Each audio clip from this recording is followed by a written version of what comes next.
Pues un cordial saludo de bienvenida a todos ustedes a esta nueva sesión de la Academia Colombiana de Historia de la Ingeniería y de las Obras Públicas. Habíamos quedado pendientes de darle trámite a la segunda parte de la interesantísima presentación de nuestro nuevo académico correspondiente, don Armando Ramírez Villegas, exposición de su estupendo libro Ferrocarril de Caldas, una obra de titanes. Eh, pues nos faltaba la parte de la construcción hasta Manizales, y bueno, la primera parte dio verdaderamente mucho que hablar, y fue un modelo de presentación académica e histórica, por varias razones. Las fuentes que trae Armando, supremamente bien trabajadas y organizadas, con mucho orden y meticulosidad, pues eh, toman lo que son los testimonios de unos testigos de excepción, trabajadores del ferrocarril de Caldas que fueron parientes suyos, su padre, sus tíos, o sea, una serie de personas de las cuales pudo ver información pues, de primera mano. Él además vive en Pereira, vive en una zona cercana a la zona del ferrocarril, eh, ha podido consultar numerosos documentos, está como empapado del tema. Es un ejemplar bueno de un trabajo de historia. ¿Sí? Eh, si conoces tu aldea, serás universal, se ha dicho. Entonces, él realmente hace un lindo trabajo porque está bebiendo en las fuentes, en la iconografía, en la de los testigos de excepción, y está organizando los hermanos muy bien, con mucho criterio, además porque pues él ha sido también, aparte de su trabajo de calculista de estructuras de concreto, ha sido una persona que ha sido funcionario público de las empresas de Pereira y conoce pues el tema del manejo administrativo gubernamental. Eh, bueno, dentro de la relación de personajes que trae, ingenieros que actuaron en el ferrocarril de Caldas, pues menciona a varios, incluso un bogotano, don Felipe Zapata Cuenca, un ingeniero de ferrocarriles de familia bogotana, hermano de las señoritas Zapata Cuenca. Los que tienen algunos años aquí, los académicos, recordarán el famoso caso periodístico, eh, de la Hacienda de la Fiscala y el abogado Carlos Macario Vicuña, un abogado ecuatoriano que trató de tramar a las señoritas, eran varias, no me acuerdo cuántas, 5 o 6 señoritas Zapata, para quedarse con la hacienda, pero finalmente una no se dejó seducir por el tal abogado y fue la que instauró las demandas, y finalmente salió triunfante del caso y comprobado pues la estafa que estaba haciendo, e incluso robo de una casilla de seguridad, no sé si del Banco de la República o algo así. Bueno, es una anécdota. Y también se menciona en el libro de Armando Ramírez a Rafael Almarazales, otro de los ingenieros del ferrocarril de Caldas. Bueno, respecto a Rafael Álvarez Salas, ingeniero de ferrocarriles por excelencia, sobre ese magnífico ingeniero que trabajó mucho en el occidente del país y en este ferrocarril de Caldas de Armando, ¿no? Nuestro académico honorario, don Gustavo Arias de Grey, acaba de eh, generar sacar a luz un magnífico libro, eh, sobre el cual nos va a hacer una breve presentación el académico numerario don Jaime Santamaría Serrano. Entonces le voy a dar la palabra a Jaime para que habla brevemente del libro que versa sobre este ingeniero, uno de los principales también de esta obra del ferrocarril de Caldas de que nos habla Armando. Tiene la palabra don Jaime Santamaría. El tercer libro sobre ferrocarriles de Gustavo Arias de Greif. Gustavo Arias de Greif es ingeniero aeronáutico y mecánico de las universidades de Pittsburgh de Estados Unidos y de los Andes de Bogotá. Dentro de los múltiples reconocimientos que ha recibido, es ser miembro honorario de la Academia Colombiana de Historia de la Ingeniería y de las Obras Públicas. Gustavo mi compañero de la Universidad de Pittsburgh, quien actualmente tiene 87 años, durante su fructífero carrera profesional, abro comillas, ha trabajado como director general de talleres de los Ferrocarriles Nacionales de Colombia, como director de ingeniería de mantenimiento de Avianca, como director del proyecto de Morrison Knudsen, Wabeck, para la reconstrucción de las locomotoras en México, Internacional de Bogotá y de París, entre otros oficios que develan los años que pasó entre bodegas, vagones y cabinas. Cierro comillas. Así registró, como lo acabo de leer, la experiencia de Arias de Grave, el entrevistador Andrés Osorio Guillot, el 29 de octubre de 2019, con motivo del lanzamiento de su anterior libro, denominado el Douglas DC-13 en Colombia, lo cual presentó en la Biblioteca de los Fundadores del Gimnasio Moderno. En esa oportunidad, el entrevistador presentó a Gustavo como, comillas, el patriarca de los aires. Gustavo ha escrito 3 libros sobre ferrocarriles titulados La Mula de Hierro, que es la historia de las locomotoras de vapor en Colombia. En comillas, la segunda mula de hierro, su segundo libro, se presenta un inventario exhaustivo de las locomotoras colombianas y en su más reciente publicación, que ya se puede adquirir directamente contactando a su autor. Se titula, como ya lo dijo el señor presidente, Rafael Álvarez Salas, ingeniero de ferrocarriles por excelencia, y sus fotografías, sobre el cual presentaré una corta reseña. A partir de la contraportada, volteando hacia la portada del libro, una fotografía muestra la locomotora de vapor llamada Arboleda del ferrocarril de Girardot, parqueada sobre un puente de cercha metálica. Les voy a mostrar aquí en la pantalla. Este es la carátula, y si abrimos completo, entonces se ve la locomotora Arboleda parqueada sobre el puente, allá la locomotora del ferrocarril de Girardot. En la contraportada, el autor presenta su libro así: la lectura de las notas autobiográficas de Álvarez y una revisión detallada de documentos de la época son mucho más reveladores que el simple dato de los kilómetros construidos por Álvarez Salas, y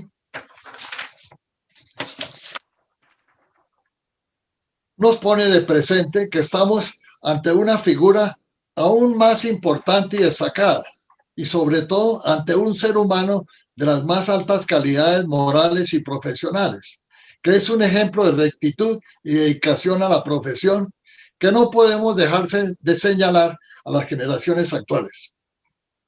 En junio de 2008, el autor presentó ante la Academia Colombiana de Ingeniería y de las Obras Públicas un ensayo sobre el destacado ingeniero tolimense Rafael Álvarez Salas, que, ampliado, ha servido de base para el presente trabajo, que se publica gracias al interés de la mencionada academia y de la Sociedad Colombiana de Ingenieros. Acostumbrados como estamos a criticar y hablar mal de los demás, con o sin razón, y a preocuparnos únicamente por la política y sus protagonistas, ha parecido conveniente al autor resaltar la obra de un ingeniero dedicado, desinteresada y hondamente a la profesión y al progreso de su país, en una época que comenzamos a despertar. Abro paréntesis, tal vez aún no estemos totalmente despiertos, cierro paréntesis, del letargo de la colonia y de las turbulencias de los primeros años como país independiente. Cierro comillas. Así presentó Gustavo Arias su libro en la contraparato. El origen de esta obra está en la adquisición por parte del autor, de manera casual, de un interesantísimo álbum contenido de 180 fotografías, supuestamente pertenecientes a una, comillas, familia Sáenz. Luego de un exhaustivo análisis, Arias de Grave pudo identificar este álbum como perteneciente en realidad al ingeniero tolimense Rafael Álvarez Salas, y constatar que fueron tomadas por él mismo. Dichas fotografías, muchas de ellas en muy buen estado de conservación, pero otras desteñidas y manchadas, documentan de manera cronológica los trabajos y los sitios visitados por Álvarez Salas entre 1890 y 1909, durante el ejercicio de su profesión. De modo que la importancia de estas fotografías radica en el hecho de que contribuyen un importante y amplio testimonio, no solamente de los relevantes trabajos de Álvarez Salas como ingeniero, sino de una época, pues los motivos fotografiados por él no se limitan a sus trabajos como ingeniero. Como dice el autor, comillas, exploran la vida cotidiana, retratan a los indígenas cuyos asentamientos visitaba y deja un testimonio gráfico de las poblaciones, paisajes y costumbres encontradas en sus numerosos viajes por el país. Cierro comillas. Adicionalmente, a través de algunas de las fotografías podemos ver a su familia, que por lo visto lo acompañó y participó en sus actividades profesionales. Para Gustavo Arias de Greiff era muy importante rendir un homenaje a través de este escrito en el que se explora su trayectoria vital y profesional de un ingeniero tan importante para la historia de los ferrocarriles colombianos como Rafael Álvarez Salas, hoy en día un poco olvidado y mostrado por sus múltiples facetas, no solo de un excelente ingeniero, sino de un fotógrafo, militar y hombre de familia, entre otros. Jaime Santamaría, Bogotá, 15 de abril de 2021. Señor presidente, he terminado. Muchas gracias. Muchas gracias, académico Jaime Santamaría, por esta reseña del libro de Rafael Álvarez Salas, ingeniero de ferrocarriles por excelencia, con ese maravilloso recuento fotográfico. Y bueno, un tema importante que ha trabajado nuestro miembro honorario, don Gustavo Arias de Greiff. También quiero relatarles que la conferencia anterior de don Ramiro Pereira Brieva se está trabajando para llevarla a un simposio sobre la resiliencia del patrimonio cultural en Eslovenia. ¿Sí? Por eso se hizo por coordinación con la arquitecta de patrimonio y doctora en el tema de Mariana Patiño Villegas, hija de José Félix Patiño, el ex rector de la Universidad Nacional recientemente fallecido. Bueno, con esta breve introducción sobre temas académicos y de producción de los miembros y que tiene que ver con la continuación de la presentación de nuestro nuevo miembro correspondiente, don Armando Ramírez Villegas. Entonces vamos a seguir con el siguiente punto del orden del día. Tiene la palabra del académico correspondiente, don Armando Ramírez Villegas. Estamos ansiosos por escuchar la segunda parte de su obra. Supremamente interesante y valiosa para nuestra academia, cuya primera parte ya tenemos montada en nuestro canal de YouTube. Pueden ustedes verla y prontamente podrán ver la segunda, gracias a los buenos oficios de nuestro académico secretario doc, don Luis Felipe Telles, que nos colabora gentilmente en todos estos temas. Tiene la palabra el académico correspondiente, don Armando Ramírez Villegas. Presente virtualmente en esta tarde para escuchar la narración de la segunda parte del libro El ferrocarril de Caldas, una obra de titanes. Empezaré por hacer un corto sobrevuelo sobre el ascenso al Alto de Boquerón, sitio hasta el cual llegamos en la primera parte de la presentación. En el mes de agosto de 1925, luego de ser terminada la construcción del puente sobre el río San Eugenio, llega el ferrocarril a la ciudad de Santa Rosa de Caballo, situada en la abscisa kilómetro 71, con la mala fortuna de que en ese preciso momento se produce el segundo de 3 voraces incendios que azotan a la ciudad de Manizales y la dejan reducida prácticamente a ceniza. Las celebraciones por la llegada de la primera locomotora fueron suspendidas y todo giró en torno al desastre sufrido por su ciudad capital.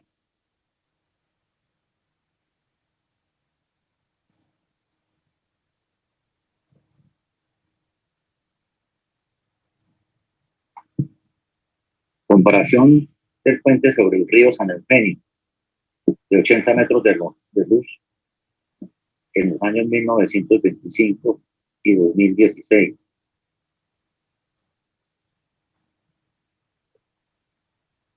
Foto del tren saliendo de Santa Rosa hacia Pereira.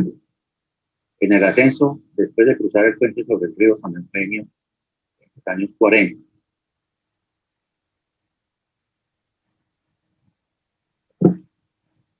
A unos 5 kilómetros de la salida de Santa Rosa, el trazado del ferrocarril se encuentra con una inmensa roca atravesada en su camino, a la que le pusieron el nombre de Las Peñas.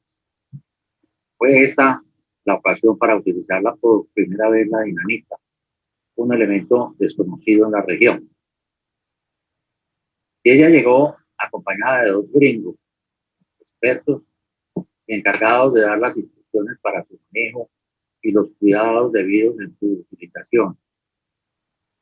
Nuestros ingenieros aprendieron cómo y dónde hacer las perforaciones en la roca para insertar los cartuchos con el objeto de obtener sus mejores resultados.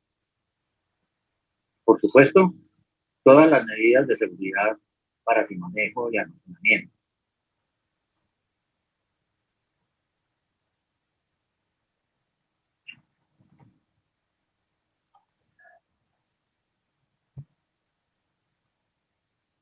Algunas fotos de la banca del ferrocarril en el tramo antes de llegar a la estación La Capilla. Banca utilizada hoy en día como una vía heredada. La vegetación ha conformado un verdadero túnel.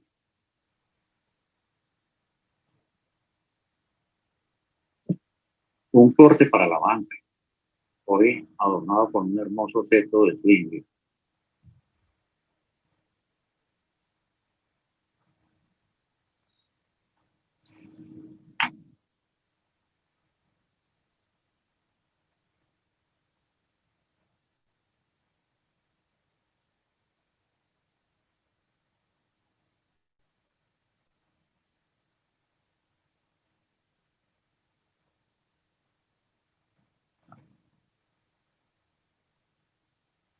Los tanques del combustible para la locomotora a vapor. A la izquierda, el de la estación La Capilla, y el de la derecha, la del Campo Alegre.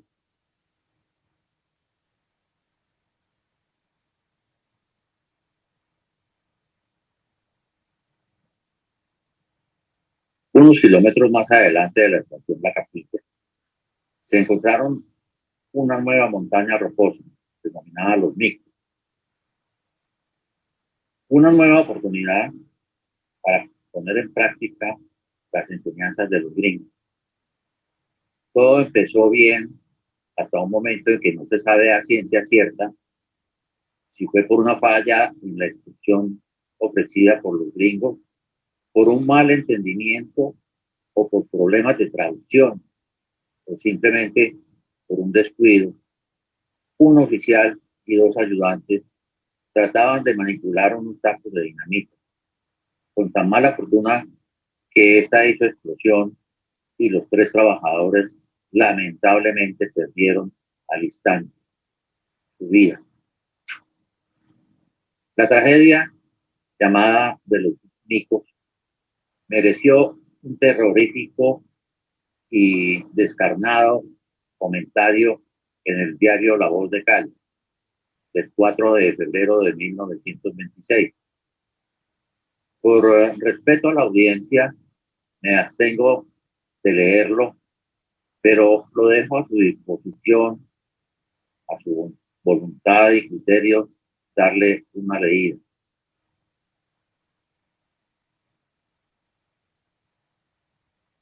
Trabajos de construcción en el puente sobre el río Campo Alegre.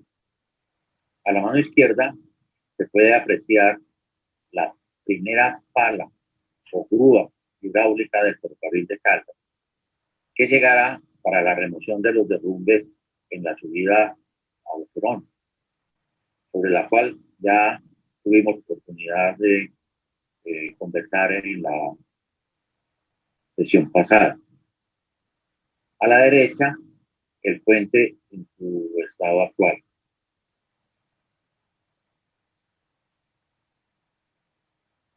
Tramo entre la estación de Santa Rosa de Cabal y San Francisco, resaltado sobre una imagen de Google Earth.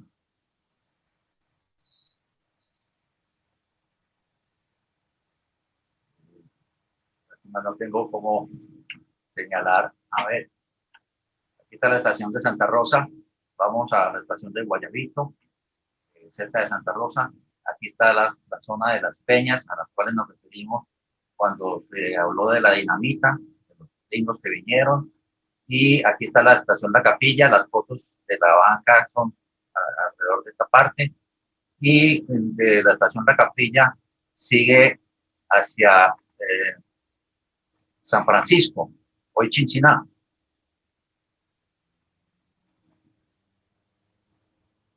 Corte de 35.000 metros cúbicos en el sitio conocido como El Lembo, antes de llegar a la estación de San Francisco, hoy Chinchiná.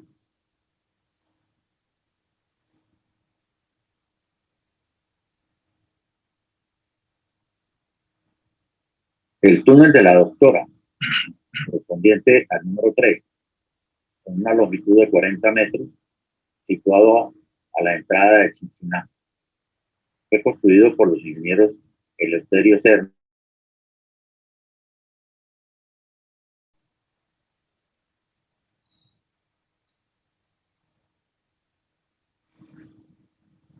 En el mes de junio de 1926 llegó la primera locomotora a Chinchiná. Como era lógico, lo balanceado y luchado por tanto tiempo veía su final.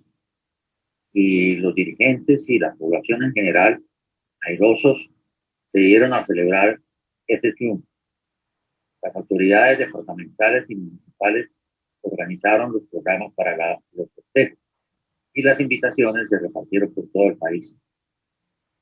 Una gran comitiva se transportó en el tren engalanado desde Santa Rosa para hacer su entrada triunfal en San Francisco.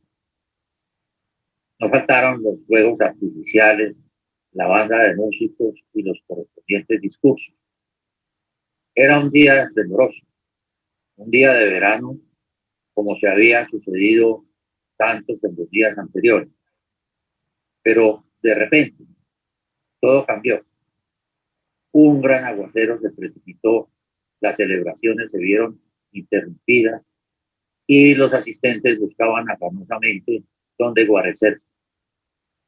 Todo se vino a pico.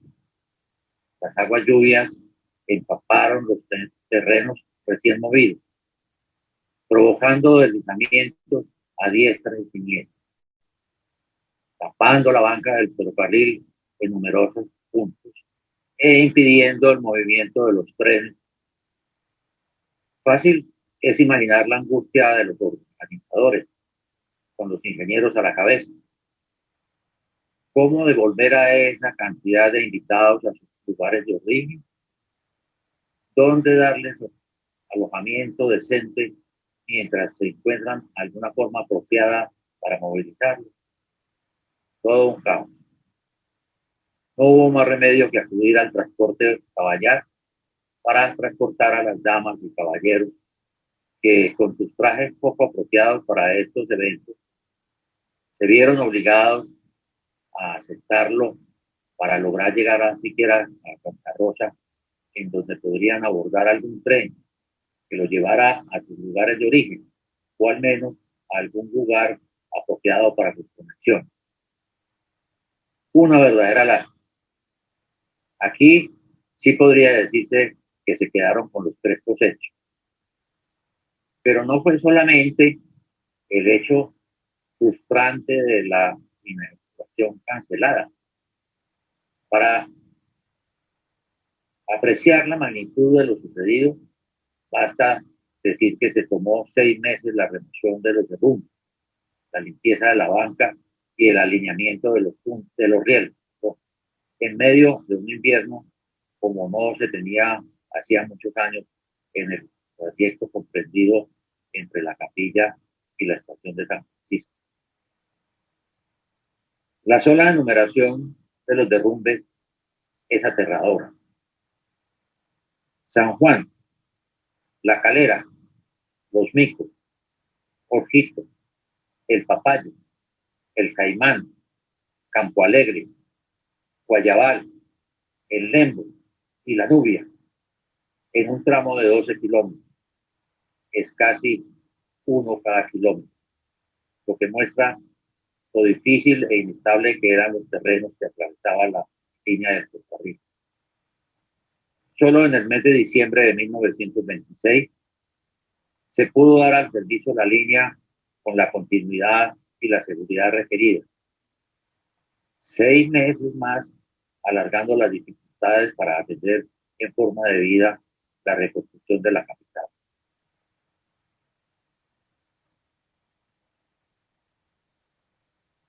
Los trabajos de explanación de la banca continuaban rápidamente hacia el río Claro. Tomando a media ladera el risco que da hacia el río Chinchiná para descender a la margen derecha del mismo, avanzar por los planes que se presentan en su orilla derecha, aguas arriba, hasta llegar a la estación de Río Claro, en el kilómetro 93 de la línea.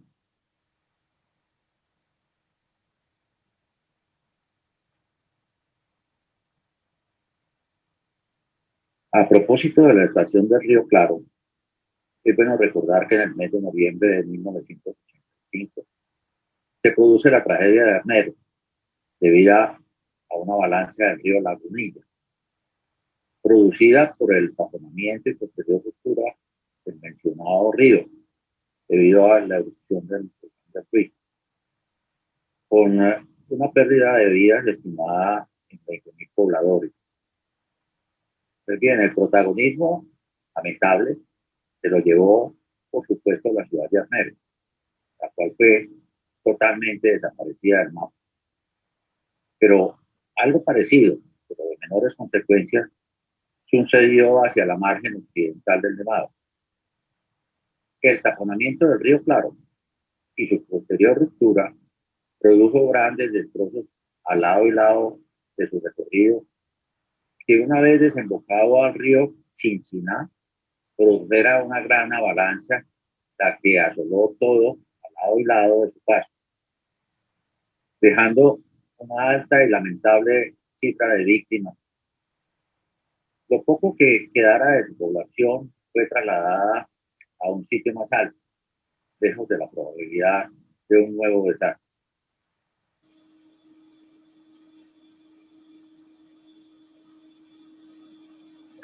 Fotografía del nuevo Río Claro. Está en lo alto de una montañita cerca a donde estaba anteriormente. Como pueden ver, está bastante bien organizado. Las fotos son tomadas a distintas calles. Ahora se ven que parece que fueran dos calles que están saliendo allí, pero es que hay una unión de las dos fotos allí. Al fondo se ve la capilla.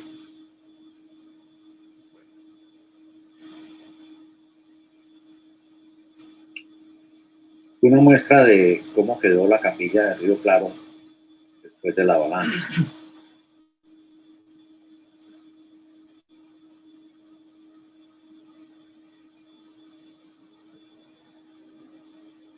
Construcción del puente sobre el Río Claro, el mismo que desapareciera totalmente sin dejar rastro en la avalancha de noviembre de 1985.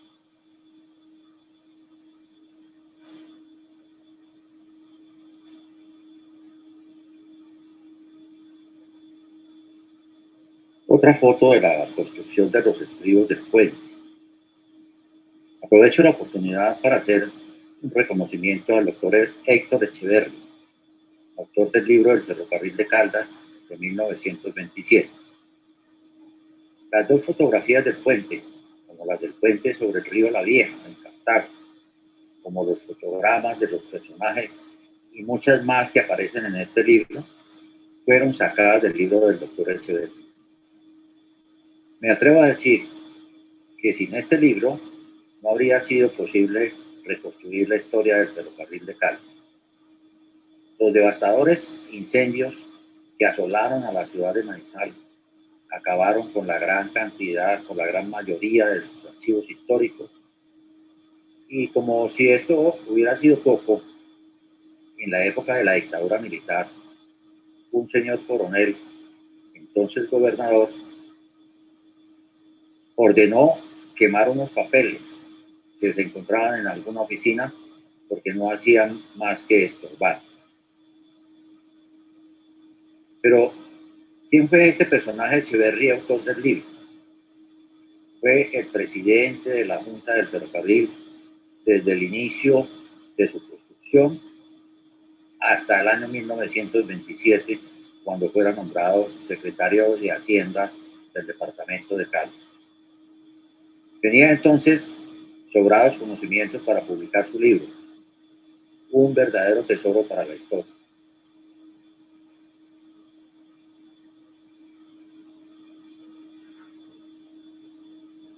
Al iniciar el tramo del ferrocarril, en donde se construyeron la gran mayoría de los túneles, y como homenaje a la memoria del académico Jorge Ardila Rueda, tomo de su tesis de grado para la maestría en Historia de la Universidad Javeriana el cuadro de los túneles del ferrocarril de Caldas,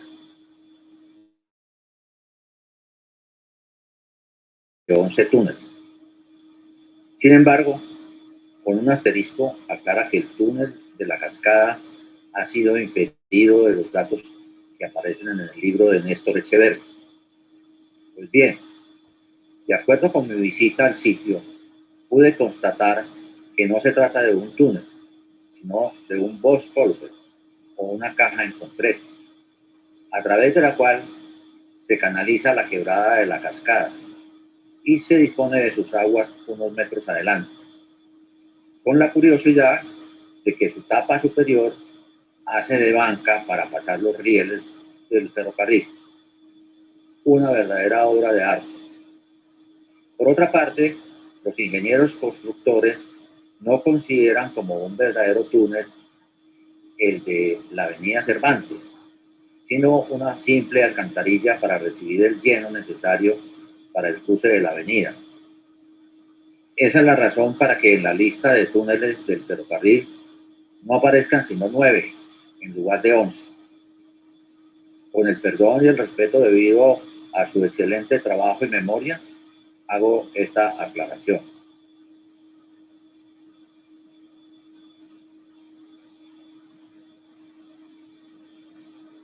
El túnel número 5, denominado Río Claro 1, inicia la serie de 5 túneles construidos en una distancia de 5 kilómetros, para completar un total de 9 túneles a lo largo de la línea del ferrocarril de Caldas. Este hermoso túnel de doble curvatura, ignorando la razón por la cual se construyera en esa forma, que pudiera haber sido el encuentro de alguna falla geológica no prevista, razón muy valedera en esa época, o la aparición de una veta con un gran flujo de agua, o cualquier otra causa natural, pero también pudo ser debida a algún error humano en la proyección del trazado sobre la superficie a la profundidad de excavación. No lo sabemos, pero de todas maneras su resultado resultó hermosamente sorprendente. El túnel tiene una longitud de 90 metros y está localizado en la abscisa kilómetro 97.2. Esa indirecta del error de la proyección de la topografía al piso Claro, a pesar de que el túnel es una de las obras en que participó mi padre.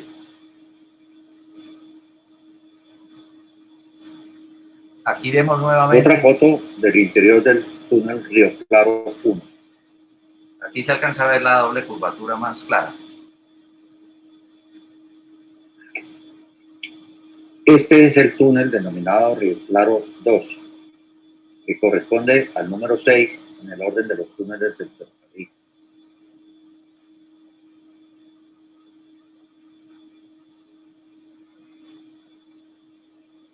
Construcción del túnel El Arango, distinguido con el número 7. Se aprecia el terminado del portal, con su alfajía superior en alto relieve, la demarcación del arco para el recubrimiento de la bóveda y un trapecio en alto relieve para la colocación de su número.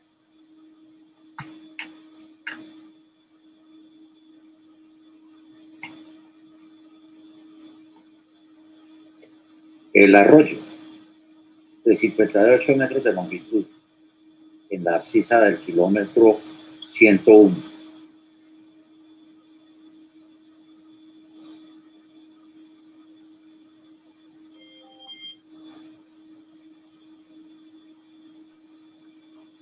El Chupadero, el último de los túneles, localizado en la abscisa kilómetro 101, con una longitud de 64 metros.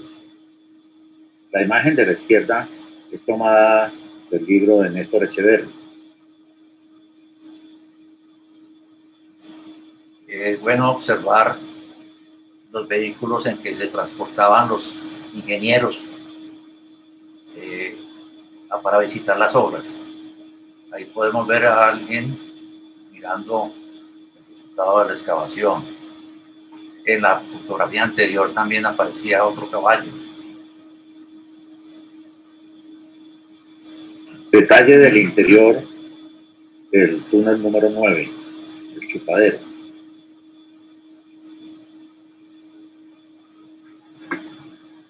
El arroyo, de 58 metros de longitud, en la abscisa kilómetro 101.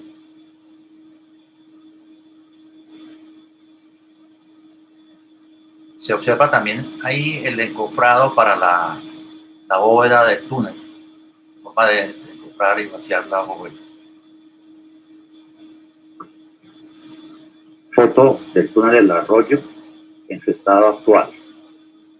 Una creciente del arroyo se llevó el puente del ferrocarril en los años 80.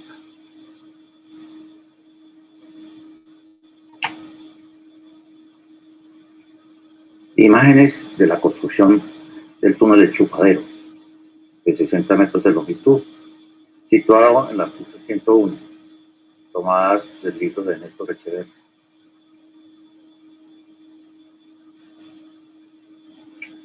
El Chupadero, túnel número 9, el último de los túneles del ferrocarril de Cali.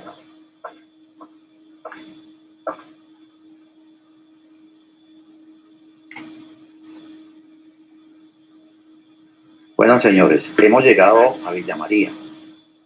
Estamos a una altura sobre el nivel del mar de 1920 metros y tenemos que subir a Manizales, que está a 2150, es decir, una altura de 230 metros aproximadamente.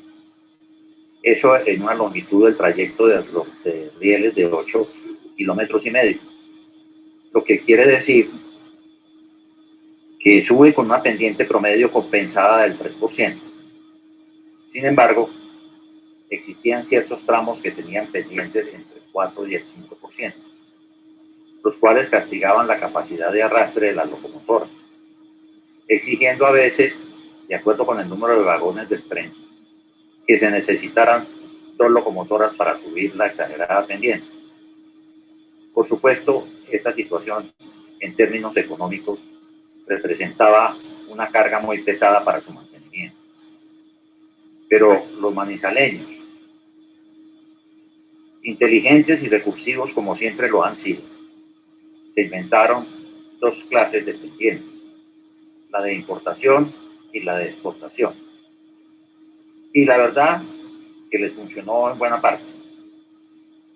Así las cosas, sus exportaciones, que fue una de las razones primordiales para iniciar la empresa del ferrocarril, se cumplía a satisfacción, pues era de bajada y su producto estrella, el café, salía perfectamente hacia Buenaventura, con una característica especial, que tenían la carga de compensación, tan importante en el negocio de los ferrocarriles. De las dos locomotoras que utilizaban para la subida, una de ellas era utilizada para alar un tren de carga que las esperaba estacionado y cargado en la estación de Manizales. Así las cosas, el ferrocarril pudo funcionar en su integridad por muchos años. Les quedó solo el problema de la subida de los pesados materiales que necesitaban para la reconstrucción de su ciudad, pero también se idearon la forma para hacerlo. Una mejora del camino de herradura que unía a Manizales con Chinchiná. Les permitió subir a lomo de mula o de bueyes en un principio y en rudimentario transporte motorizado un tiempo después. Pero el invento no les duró mucho tiempo. La aparición de los camiones y de las tractomulas puso en serios aprietos al ferrocarril. Al fin y al cabo, ese era un transporte puerta a puerta, lo que de por sí representaba una ventaja inmensa contra la manipulación, cargue y descargue obligados en el uso del tren. Las cosas se fueron complicando cada día más. Esta situación, sumada a otras muchas analizadas en el libro, condujeron a la desaparición de... Pero no nos descarrilemos, que todavía nos falta duro tramo para recorrer.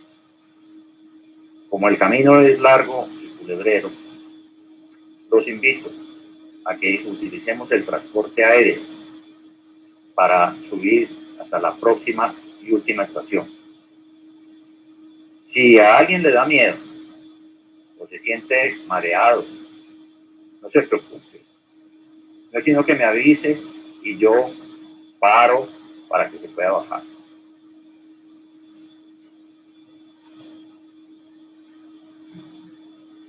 El presente video tiene una duración de algo así como 1 minuto y medio, pero como no he podido encontrar la forma de hablar para dar el informe de por dónde estamos pasando o qué estamos viendo, ni me deja señalar o rayar, lo cual debe ser norma de la aeronáutica para que el piloto no se distraiga. El minuto se convierte en el minuto de silencio más largo de los minutos de silencio que resuelven colocar antes de empezar el partido de la final del fútbol. Decidí entonces colocar algunos avisos superpuestos para indicarle, por lo menos a los manizaleños o a las personas conocedoras de la zona, por dónde estamos pasando. Al llegar a la estación pueden observar algunas fotos relacionadas con el sitio. Bueno, por favor, pasemos a bordo.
eterno. Si eso es subiendo en avión, ¿cómo se veía subiendo en el tren? Bueno, miremos, aquí está la Zapata, la primera locomotora del ferrocarril, llamada también la Pichinga por los caldenses antiguos. Esa Zapata está físicamente en este parquecito que hay acá señalando. Por acá está la Zapata. Esta es una fotografía de la estación en los años 27, estaba sin terminar cuando llegó el primer ferrocarril. Aquí hay otra fotografía, de algo, va con el aviso, que es muy bonita, se ve la estación, a ver si alcanza a ver la estación.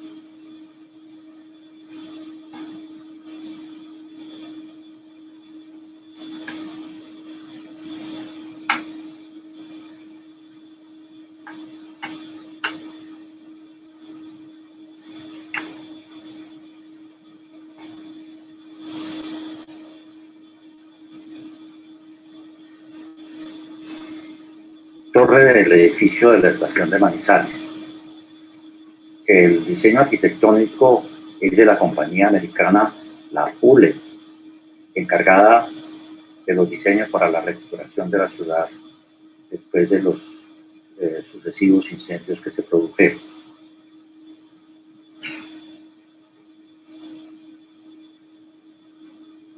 La quilla original para el expendio de los tiquetes en su estado actual está a la entrada de la Universidad Autónoma de Manizales.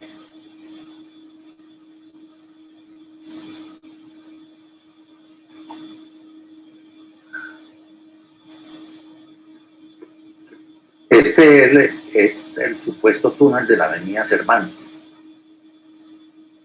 Hoy, entre los muchos nombres que ha tenido la avenida, en la actualidad se llama Santander, Avenida Santander. Como bien puede apreciarse, es más una alcantarilla que un túnel.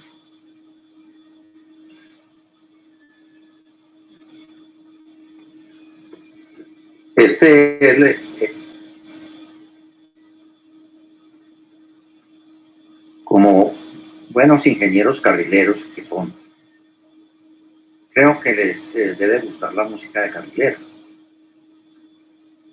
Me despido con este valsecito que hace alusión a una pena de amor y de dolor. Espero lo disfruten y muchas gracias por su asistencia. Bueno, qué maravillosa presentación de esta segunda parte de la exposición académica de nuestro neocorrespondiente, don Armando Ramírez Villegas. Hay que resaltar, además de los testigos de excepción, fuentes testimoniales muy cercanas a él que recupera allí y su vivencia del tema por estar metido en él, ¿sí?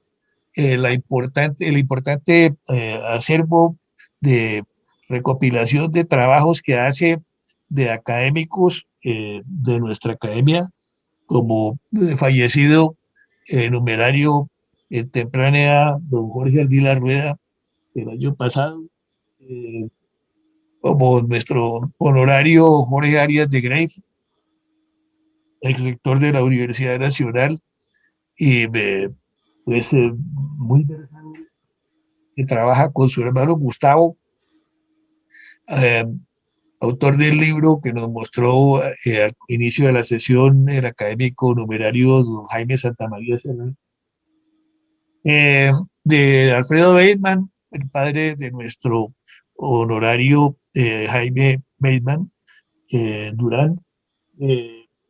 También menciona eh, el libro de nuestro numerario Álvaro Pachón y María Teresa Ramírez, eh, académico Álvaro Pachón, tal vez el mayor experto de transporte que existe en el país, y nuestro honorario Gabriel Pueda Ramos. O sea, barre el tema trabajado por muchos de nuestros académicos, los más importantes y también algunos que no son académicos nuestros, pero son versadísimos en el tema, como Adolfo Meisel y María Teresa Ramírez, su libro sobre los ferrocarriles en Colombia,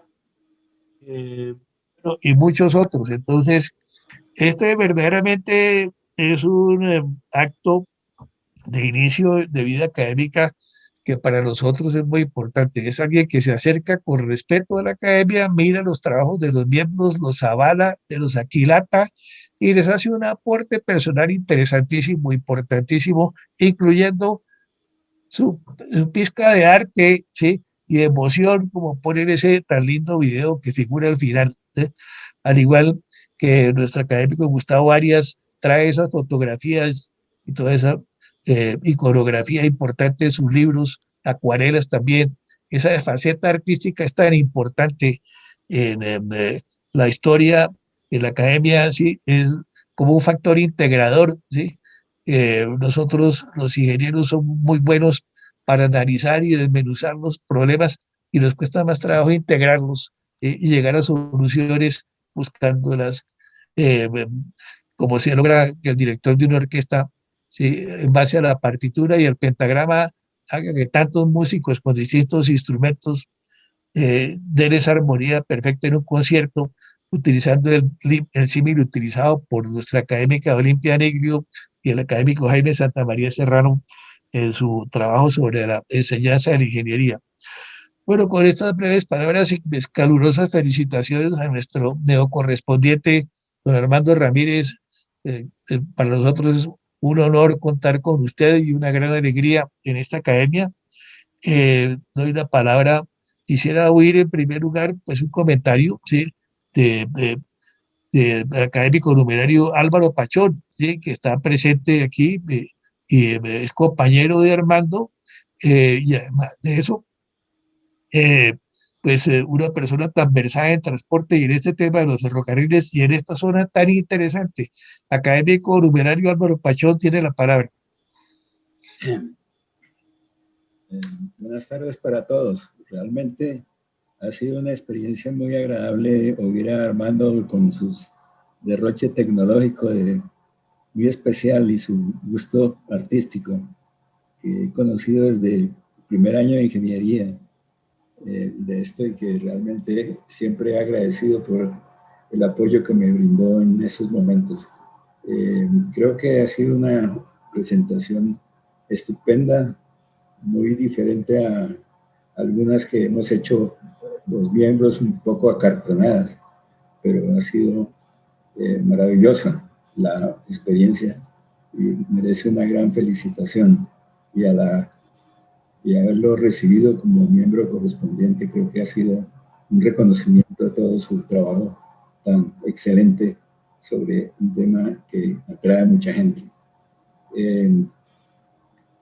Quedan inquietudes que creo que en el libro están resueltas, pero que yo creo que valdría la pena poderlas mencionar. Voy a tratar de algunos temas porque se habla mucho, no tanto de la construcción del ferrocarril, sino a veces, como podría decir uno, la destrucción del ferrocarril. ¿Por qué se levantaron los rieles? ¿Qué pasó realmente ahí? ¿Qué es lo que pasó en esto? Y realmente en el libro de Armando, la segunda edición, trata temas interesantes, como decir, bueno, ¿qué podemos decir de aquí en adelante? ¿Qué es lo que nos dice la historia para el ferrocarril, del ferrocarril para lo que mencionaron el doctor Jaime Santamaría, el Plan Nuevo Ferroviario?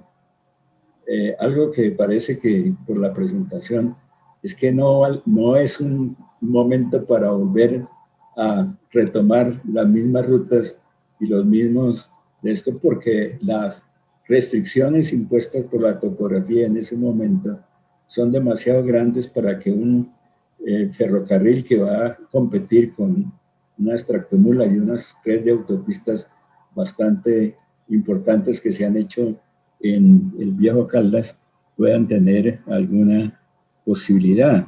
Yo creo que él menciona los corredores de baja altura por donde deberían circular los ferrocarriles en competencia con carreteras y en competencia si hubiera en algunos tramos con el mismo río, porque esos corredores, como uno ve en algunas otras dimensiones del mundo, los barcazas y los trenes no son una cosa excluyente, sino que van especializándose. La carga en diferentes tramos. El carbón va por el río, en el Rin, ahí creo que lo vimos hace algún tiempo con Armando, circular el carbón y otras cargas de granel que pueden circular con mucha competencia. Hoy en día aquí en el río Magdalena, las barcazas y el petróleo circulan por el río Magdalena, es gran parte de la carga. O sea que hay algunos temas. Entonces, deja inquietudes que no se pudieron resolver acá, pero que de golpe es el momento que Armando nos dé su opinión sobre esos temas que trata en su libro. Y nuevamente, una gran felicitación para Armando, que nos ha puesto un punto muy alto para las futuras presentaciones que hagamos. Esperamos poderlo igualar siquiera en las próximas presentaciones. Okay. Gracias, académico numerario Álvaro Pachón. Armando tiene alguna respuesta a las inquietudes que presentó Álvaro. Bueno, primero que todo quiero pues, agradecerles las palabras, para mí pues, muy elogiosas. El resultado de una lucha tremenda a estas alturas de la vida, mejor dicho, peleando con la tecnología, tratando de que la tecnología no nos envista y no nos atropelle. Sin embargo, hay momentos en que cuando uno más necesita la calma, lo pone a prueba. De manera que pues, lamento mucho los incidentes que pasaron, pero todo eso está dentro del aprendizaje.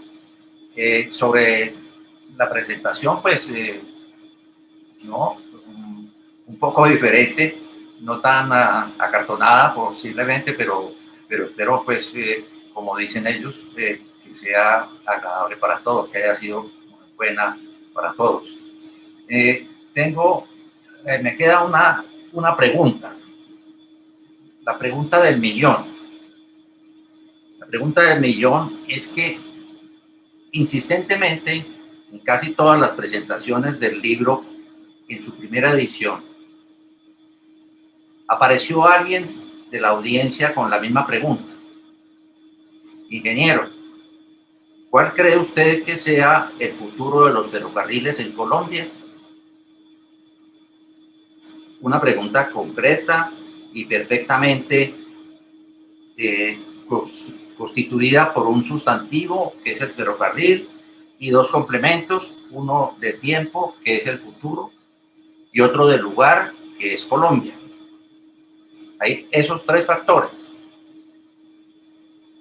¿Qué nos podemos imaginar manejando esos tres factores de cómo se puede trabajar en Colombia con los ferrocarriles?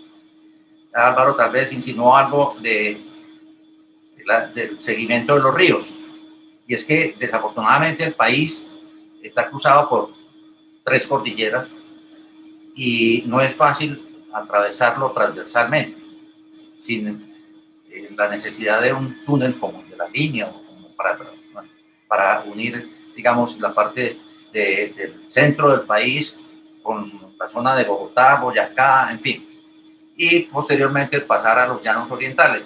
Esa transversal es muy difícil. Entonces, no queda la posibilidad sino de utilizar realmente los valles de los 2 ríos principales, que afortunadamente los tenemos, y los tenemos a lo largo de todo el país. Entonces, bueno, pero no quiero adelantarme a la respuesta. Quiero hacer uso de la pregunta para transmitírsela a ustedes, para que nos pueda servir en una próxima oportunidad, para que cada uno haga su reflexión de cómo ve, qué posibilidades ve. Ese es un tema que está sobre la mesa porque han estado estudiando precisamente los nuevos ferrocarriles en Colombia. Hay muchos proyectos de trenes de acercamiento, trenes de ciudad, en fin. Sería muy bueno que pudiéramos hacer una charla entre todos, cada uno argumentando o pensando o imaginándose cómo sería el futuro de los ferrocarriles. Estamos hablando de un futuro que posiblemente no lo veamos ninguno de nosotros, porque ese es un futuro a 20 o 30 años. Pero bueno, pensémoslo por lo menos para dejar nuestras ideas en manos de la gente que lo pueda hacer ahora o en un futuro. Me parece muy interesante el tema. Sí, señor. Gracias, académico Armando Ramírez. Bueno, quisiera oír una intervención de Jaime Santamaría Serrano, el académico numerario Jaime Santamaría Serrano. Muchas gracias, señor presidente. Primero que todo, pues darle las gracias a Armando por la magnífica presentación, muy bien ilustrada, muy bien demostrado cómo es la dificultad de esa época de haber construido ferrocarriles. Es una cuestión de titanes realmente, como su nombre lo indica, haber logrado en estas cordilleras, con estos sistemas tan difíciles de nuestros terrenos, de los riesgos de deslizamiento, de las dificultades de transportarse, que la única forma de transportarse era a caballo, pues obviamente, o a pie, pero el único vehículo que permitía agilizar un poco el traslado era a caballo. Pero todo esto se logró hacer el ferrocarril y llevarlo a muchos sitios, y fue la base del desarrollo de Colombia durante muchos años. Muchos años dependió el desarrollo de todas las regiones del país gracias al ferrocarril. Entonces, muchas gracias. Pero hablando de la pregunta que nos hace sobre el futuro del ferrocarril, yo creo que hay que pensar varios aspectos. Primero, el costo, el valor económico de lo que se está transportando. Si uno tiene algo que tiene que transportar que es muy costoso, pues definitivamente lo transporta por avión, a pesar de que sea una cosa de mucho volumen. El segundo punto es el volumen de la carga, ¿no? Una tractomula normalmente lleva 60 toneladas. Se necesitan muchas tractomulas para llevar lo que lleva un tren, que cada vagón puede llevar 100 toneladas, como se está transportando carbón, que es el hecho. Ahora, el ferrocarril sirve para transportar carbón, que es grandes cantidades a grandes distancias de un lado al otro, ¿no? De Cerrejón al puerto de Bolívar, o en el interior del país también, que como se está transportando carbón. Porque el río Magdalena y el transporte fluvial sirve para transportar también grandes cargas. El problema es el tiempo, la demora. Entonces, entre todo eso, el valor, el tiempo y la distancia que hay que recordar, eso es lo que hay que ver y ponderar y ver qué ferrocarril podría en tiempo razonable transportar de un lado al otro grandes cargas y a qué precio. Y sobre todo, cuáles son las condiciones del terreno. Porque un ferrocarril hoy en día, yo no creo que el 3%, es preferible al 2% manejarlo, ¿no? Pero si uno tiene que tener demasiadas porcentajes para compensar, es muy difícil, ¿no? Hoy en día, además, no puede tener unas curvas muy amplias, las curvas son muchísimo más amplias de lo que se requería en esa época. Todo eso, las especificaciones, porque en otros países pues se transporta muchísimo por ferrocarril. En Estados Unidos, claro que yo me acuerdo una vez de Bernardo Garcés Córdoba hablando de carreteras, pero si aplica ferrocarriles, Bernardo Garcés Córdoba, cuando fue ministro del doctor Carlos Díaz Restrepo, en esa época él les dijo a los del Banco Interamericano que estábamos pidiendo una financiación: no es lo mismo construir una carretera en Colombia con 3 cordilleras que en Texas, ¿no? Entonces hay que pensar cómo son las condiciones del país y qué es lo que más conviene en ese caso. Muchas gracias. Gracias, académico Jaime Santamaría. Bueno, yo quisiera oír una intervención de la académica correspondiente, doña Inés Arias, punto humano que ella maneja con tanta profundidad. Académica Inés, por favor. Muchas gracias por sus palabras. Yo quiero hacer un comentario. Sabemos que las dificultades de tipo geográfico, pero de acuerdo a la historia de construcción de los ferrocarriles, yo le oí una charla a Jorge Arias de Greif sobre el ingeniero inglés que estuvo aquí y que resolvió problemas de curvas y de que se llamaba Paul de Hurst. Y que, sí, y que él resolvió con mucha propiedad esos problemas, pero que se le acabó el contrato, hubo problemas de tipo de intereses políticos, económicos, y yo diría que de corrupción también, y entonces a él no le renovaron el contrato. Pero fíjense que ese ingeniero sí tuvo en cuenta esas cosas, digamos, técnicas de las que ustedes hablan, que de acuerdo a las curvas, y él hasta cierto punto las resolvió. Pero pues eso como una anotación a esas decisiones que también son políticas y que tienen que ver mucho también con los intereses de las personas que transportan por carretera.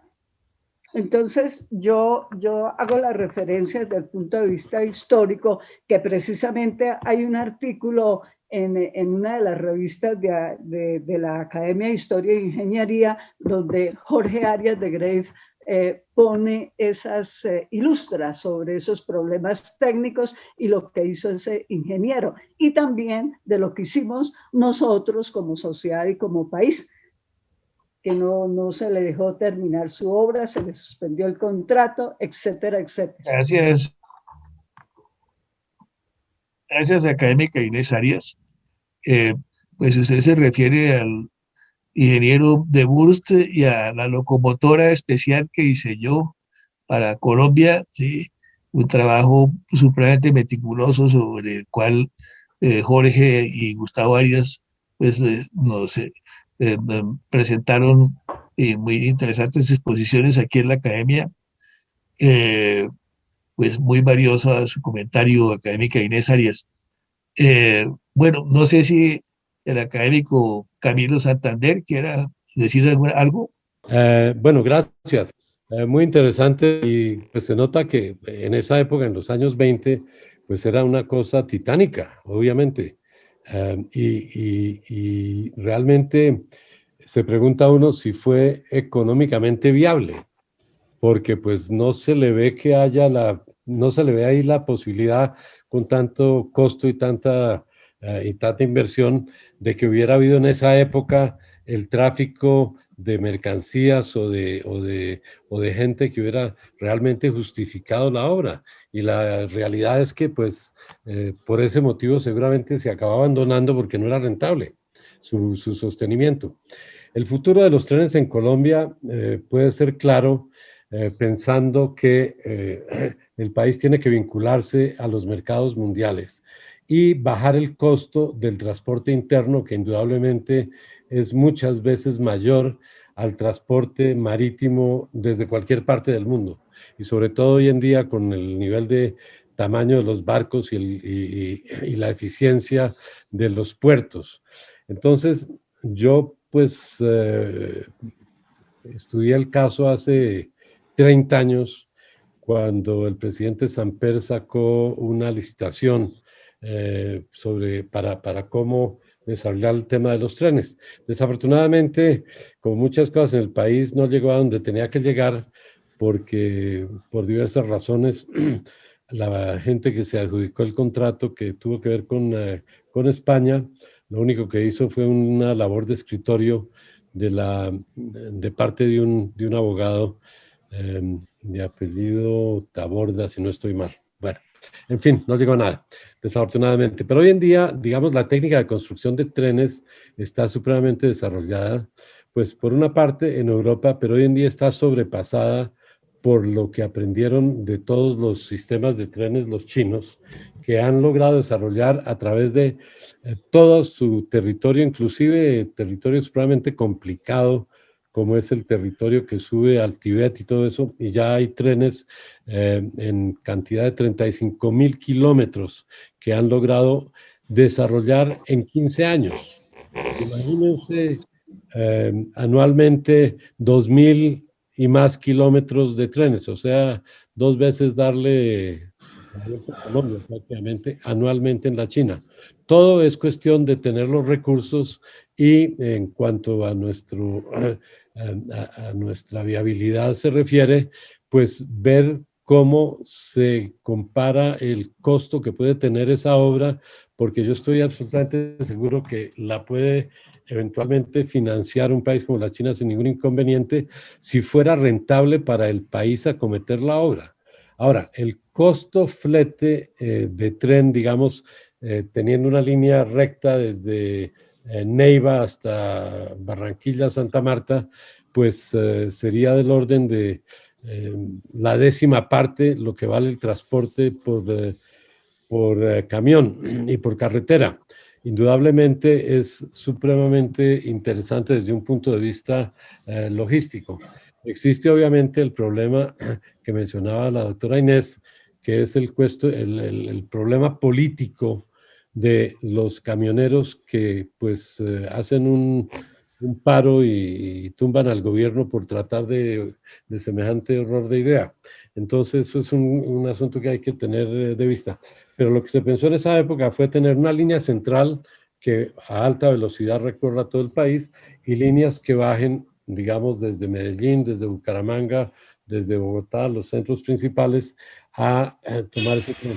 Entiendo que desde el año de 1953 se había ya hecho un plan de desarrollo de la vía férrea de Bogotá al Magdalena, bajando por Cimitarra, Landazuri y toda esa zona, que no tenía una pendiente mayor a 3% en ningún lado. Hoy en día con los sistemas satelitales y demás se puede precisar una línea supremamente interesante con mínimas pendientes que podría permitir trenes muy eficientes salir desde ciudades como Bogotá o Medellín hacia el Magdalena.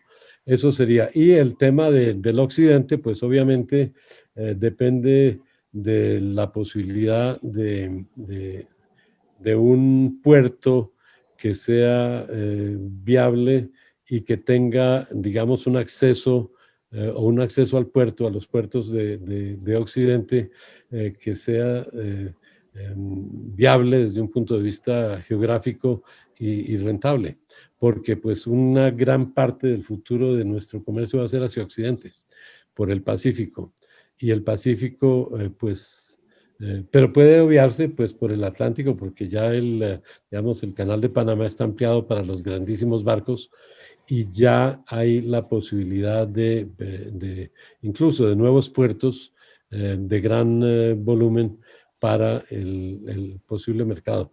Colombia se podría volver un país de paso para Venezuela o para el Brasil, eventualmente. Y pensando, digamos, ya como la gran Colombia que fue, pues lástima de Venezuela que está tan aislado políticamente del mundo, porque pues habría posibilidades muy interesantes a través de toda la llanura del oriente, conectando con el Orinoco, conectando con el Atlántico, etcétera. En todo caso, pues viabilidad hay, dinero para hacerlo puede haber. Habría que hacer estudios serios de la viabilidad y de la política y económica. Gracias, académico Camilo Santander. El académico Ramiro Pereira. Ramiro, ¿nos puedes hacer una intervención? Gracias, don Santiago, señor presidente. Cordial saludo a todos los académicos, especialmente al expositor de hoy. Exposición. El título no podía ser mejor. Obra de titanes. Un ferrocarril que tenga que llegar a Manizales a 2.150 metros de altura, solo se ve en un país como Colombia, atravesado por 3 cordilleras. Eso nos da una idea de lo difícil que era hacer ferrocarriles en este país. El tramo que nos describió don Armando, donde nos dice que en 100 kilómetros hubo entre 9 u 11 túneles, nos dice la magnitud de lo agreste del terreno, las pendientes. Todo eso fue una cosa muy difícil de hacer, pero ahí está. El futuro que le veo a esa zona es el de turismo. Esa zona de Manizales, el Viejo Caldas, puede ser una gran receptora de turismo mundial. No solo por las aves, no solo por hermoso territorio, la gastronomía, su gente. Yo creo que ahí hay algo en definitiva que se podría hacer. Pero en Colombia el futuro de los ferrocarriles, como en cualquier parte del mundo, depende de la carga. Si ahora mismo se necesita transportar en el Cerrejón carbón, ahí está. Es muy fácil porque es un sitio plano. Pero si habría que traer carbón y el precio justifica de donde sea, ahí habrán los inversionistas privados. O sea, el problema tecnológico se resuelve. Los seres humanos siempre buscan la forma de resolverlo. El problema es económico, si es rentable. De todos modos, aquello es el pasado y hay que ver cómo unimos ese pasado con el presente, como el ramo del turismo, que nos volvería a dar una importancia a esos hermosos túneles y esas hermosas canciones que don Armando nos trajo hoy. Muchas gracias. ¿Alguien más desea intervenir? Armando desea hacer... Álvaro, académico Álvaro Pachón, académico Álvaro Pachón.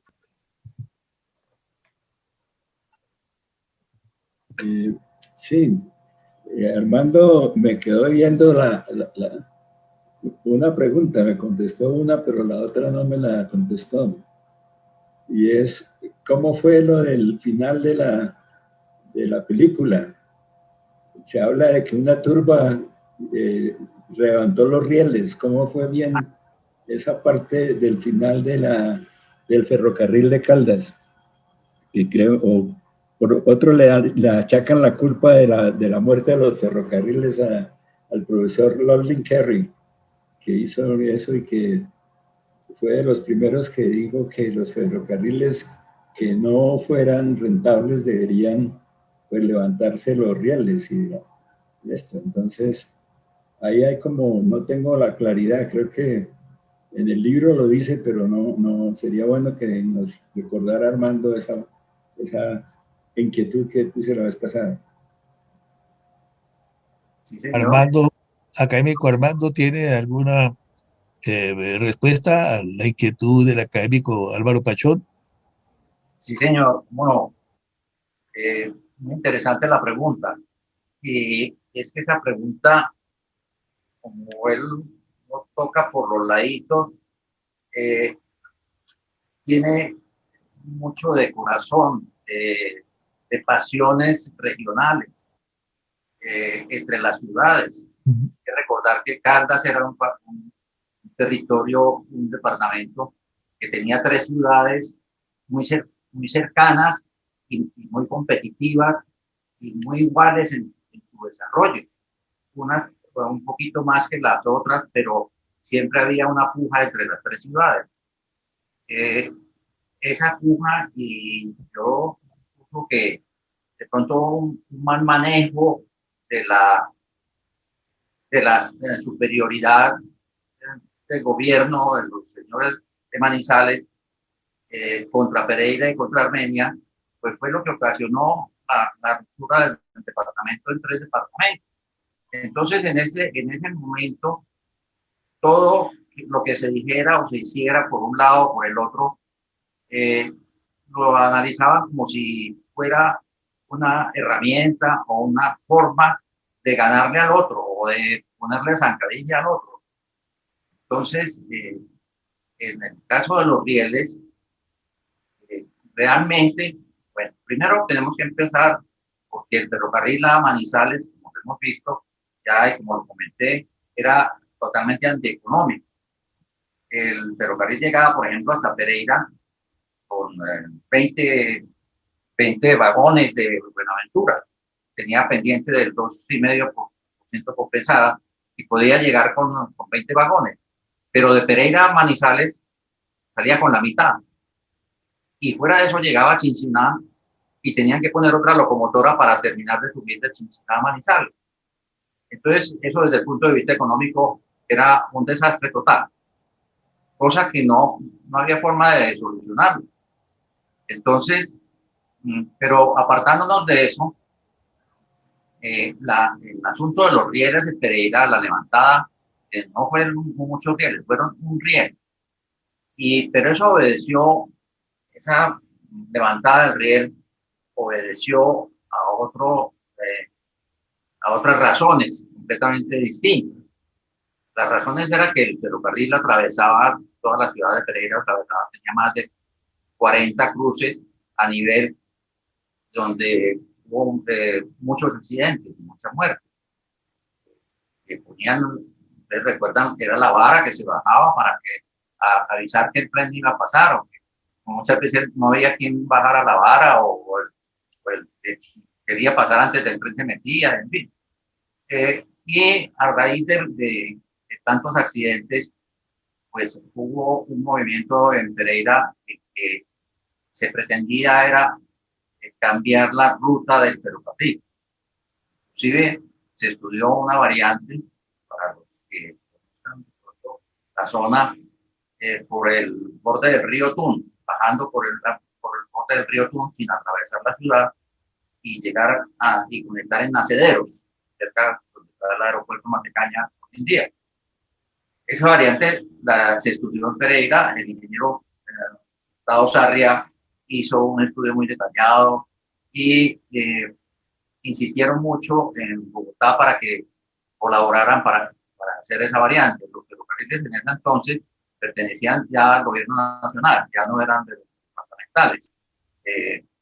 Y nunca se pudo lograr un apoyo financiero, apoyo de los ferrocarriles o de la nación para hacer la variante. Estaban en esa discusión cuando se presentó un nuevo accidente. El tren se estrelló contra un bus y hubo muertos y heridos.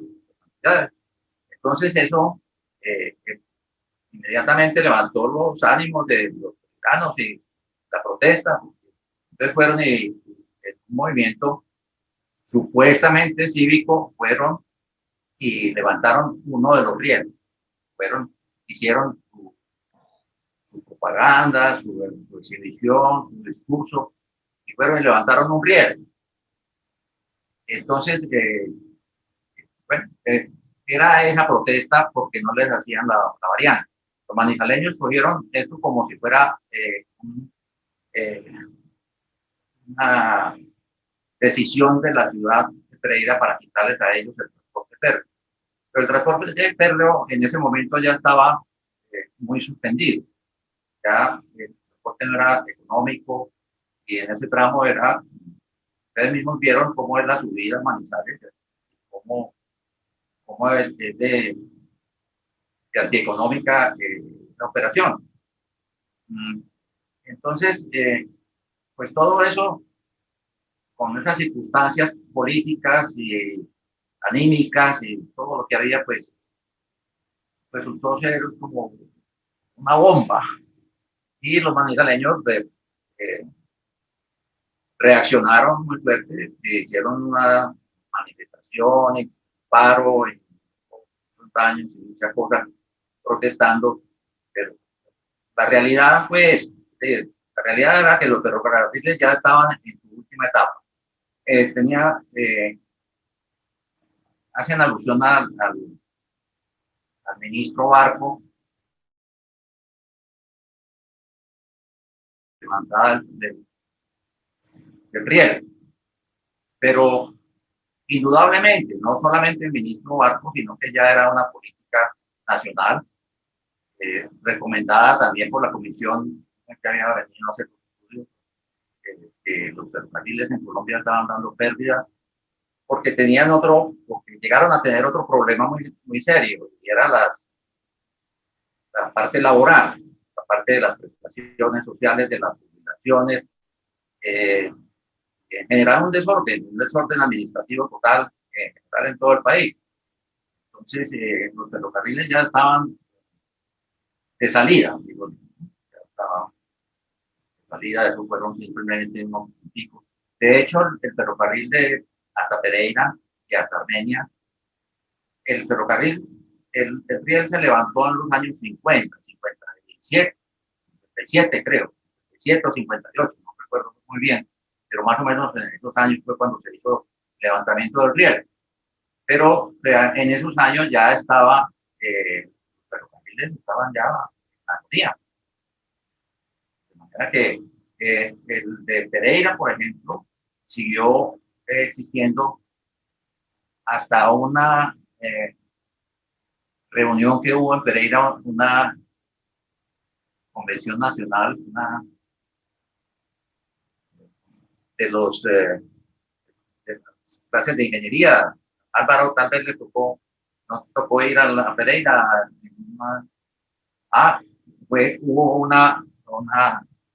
En Pereira hubo una celebración de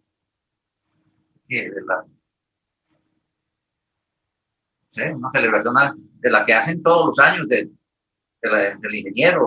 No recuerdo bien cómo era. En todo caso, ese fue el último tren que circuló en Pereira, fue para llevarnos en una excursión que salió de Pereira hasta a bajar a la Virginia para llegar hasta la central hidroeléctrica de Caldas, sobre el río Cauca. Pero eso fue en los años 67 o 68. Al micrófono para el doctor Álvaro. Álvaro, ¿quiere decir alguna cosa más?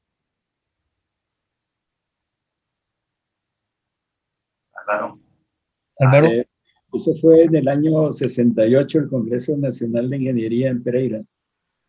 Yo me acuerdo que estaba trabajando en el DANE y ahí estuvimos en eso de esa presentación. Fue un congreso admirable por como nos atendieron en esa época en Pereira, 1968. Gracias, académico Álvaro Pachón.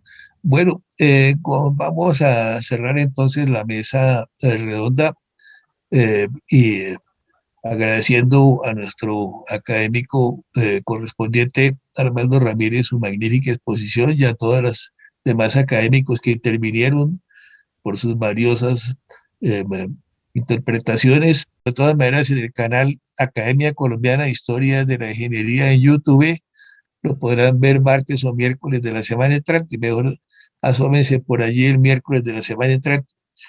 Bueno, entonces hasta la próxima sesión, el tercer jueves del mes de mayo, sí, será la próxima sesión, ya les informaremos el tema, tenemos varias opciones, y muchísimas gracias por su participación y por su asistencia. Hasta la próxima sesión. Un feliz fin de semana para ustedes.